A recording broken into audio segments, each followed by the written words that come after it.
Okay, so we have here na 5 years na daw ang gap. Gusto niya mag-VBAC pero ayaw ng kanyang OB. Hi, Doc Ann here, your board-certified obstetrician gynecologist. It's nice to know na gusto mong mag-vaginal birth after cesarean section.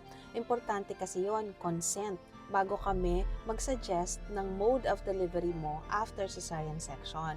Pero on the part naman ng iyong obstetrician, kailangan din ma-sure na safe ka during the trial labor. So ano ba yung dapat na ma-satisfy mong criteria para mataas yung chance na hindi siya risky for you?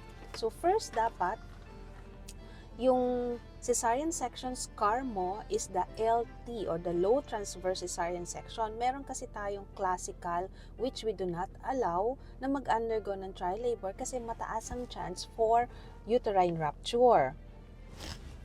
Second is, dapat wala kang cephalopelvic disproportion. So kung ang indication is breech doon sa first mong cesarean section or any of the relative indications like fetal distress, placenta previa, abruptio placenta, hypertension, suwi ba ang baby mo, transverse, no? So kung ito yung mga indication, yes, definitely pwede kang mag-trial of labor. Absolute indication for cesarean section, one of those is cephalopelvic disproportion. Maliit ang sipit-sipitan mo, no way na papayagan ka syempre mag-vaginal birth kasi mataas ang chance mo again for complication.